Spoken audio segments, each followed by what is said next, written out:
What up, guys? Annie Tier Guild Forever going to be doing a brief little review for Inuyasha episode 120, no, 121, 122, and 123. So, at long last, NARAKU has surfaced. I'm not gonna lie to you, this armor he has going on is probably one of the coolest armors I've seen in this series. Like, I hate NARAKU, but god damn, that armor looks sick. Like, that is a cool armor. Probably the coolest, like I said, coolest armor that I've seen in the series. And shoot, I mean, I'm assuming he's way more powerful than he's ever been before. Now, the question is, I mean, I don't think we've had a good glimpse. I mean, we did get like a little brief glimpse of his powers when he diverted the direction of the wind scar and have it basically cycle within his intestines. But that was just because of the situation at hand, and they were in his pretty much whatever remained of his body. But with that being said, that's the reason why now NARAKU, now that he basically pieced himself together, he no longer needs the situation. We actually just need a good fight between Inuyasha and NARAKU and no other instances involved. That way it's a fair fight. But then again, NARAKU doesn't believe in fair. He just does whatever he wants and whatever is most convenient for him. So, I mean, still, I don't know why Inuyasha decided to freaking challenge. Why the hell did he chose to challenge NARAKU's new form while his barrier was up and not even changed to the red Tetsaiga? I'm just saying, if I was in his shoes and I saw he had this barrier up like NARAKU always does, I'd use that opportunity. Alright then, give me the red wind scar. Give me the red Tensaiga and go red Tetsaiga plus wind scar. Boom. Barrier gone. Well, at least I'm assuming it'd be gone. But at least this way, because right now, the red Tetsaiga is meant to, like, cut away barriers, correct? So, if I see a barrier, I'm using the red Tetsaiga. That is 100% factual. Why did he not choose to use it right here at this moment? I'll never know. He should have used it. I'm just saying, man. But, whatever. It's fine. We still can't really gauge if look, the fact that NARAKU resurrected and his appearing before everyone now is proof that he feels confident in his strength. I'm almost 100% certain right now no one's a threat to him. No one. Maybe Shishomaru, but I don't know, I doubt it. I'm pretty sure Shishomaru cannot beat this version of NARAKU. Otherwise, NARAKU wouldn't have shown himself. He would have still kept himself hidden.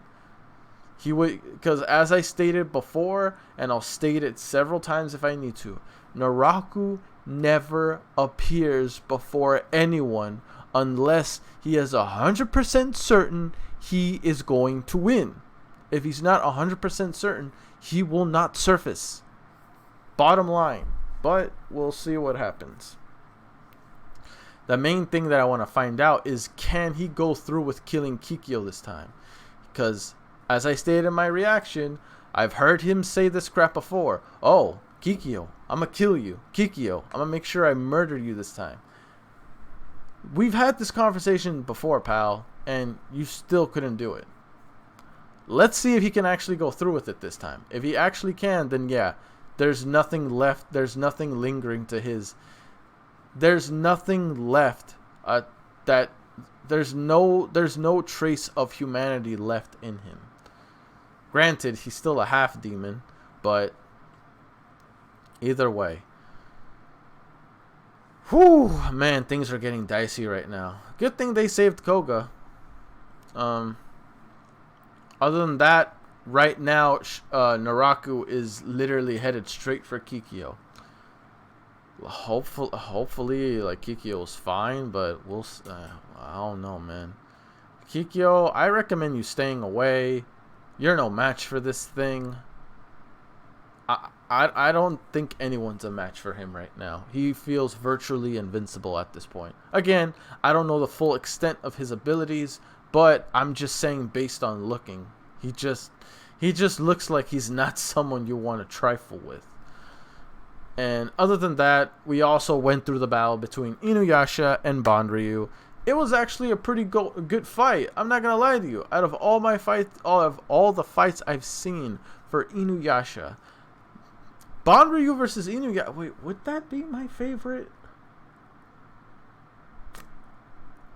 I don't know. There's been plenty of fights so far, but it's at least in the top 5 for sure. So I definitely enjoy the fight between Bankotsu and Inuyasha. As I stated in my reaction, I personally say Bankotsu would have had a higher chance of winning if he didn't transform his Banryu. I get it. It was a momentous moment for him. He finally met the conditions in order to fully transform and recognize his Banryu's true strength. So I get it. I understand why. It's just a matter of he didn't know that Inuyasha had the backlash wave in his arsenal. It was very situational. So it's not entirely Bankotsu's fault. He didn't knew that. I figured NARAKU would have told him about it. Being like, yo, be careful of his... be careful. Even though he has the backlash wave, he has one other move. I mean, even if he has the wind scar, he has one other move called the backlash wave. Is when you use a demonic aura attack against him. He can not only repel that attack, but multiply it even more to pretty much counter one shot whoever he's fighting. So I'm sure if Bankotsu knew that, he probably wouldn't have transformed it. He probably would have just fought him as it is. Granted,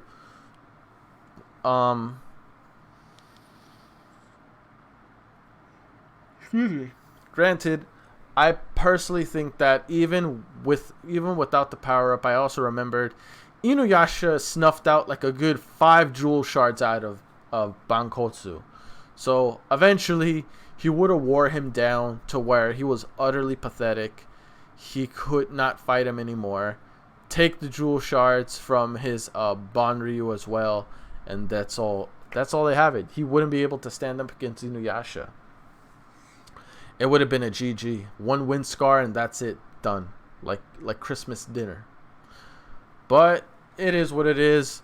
Bankotsu is done. He's finished. Good fight. He gave it his all, but no dice. Other than that, though, yeah, these were some fantastic episodes. It's just a matter of what's going to happen from here.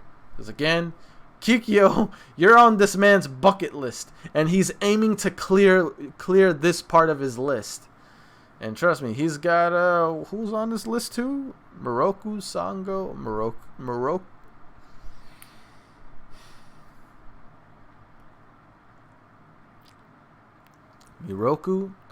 Sango, Inuyasha, Sesshomaru, Kikyo, and Koga, I guess. So yeah, he's got a list he's gonna do, and he's gonna clean it up before he opens his gifts. But yeah, other than that, guys, that's pretty much it. Oh damn, I forgot to put this early on in the reaction. I'm forgetting now. Remember, guys, don't forget to like, comment, sub if you haven't already. Watch the video all the way through, or at least watch as much as you can. And again, if you aren't able to do all those 4 things, but if you did all those 4 things, you'd be helping me out immensely. But if you can't do all those 4 things, at the bare minimum, before you exit the video, please leave a like on this video. If you do, that help out immensely for me. I'd appreciate it. And yeah, that's all you need. That's all you need to do. If you just like it up, that's it, man. I'd appreciate it nonetheless. And because yeah, I'm hoping early next year I either gain 2,000 subscribers, because again, we are on the road to 2K. Help me out. I greatly appreciate it. as well as, or like as well as, you know, getting finally monetized on this channel. So if sometime next year I can either A, hit 2K, or B, get monetized, that's already a win in my book. So that's the end goal for now. The current end goal. Well, I don't want to say end goal. That's the current goal for now. So yeah, please help me out, guys. I greatly appreciate it. But anyway, hopefully you enjoy it, and I'll see you guys all in the next reaction. Peace. I'm out.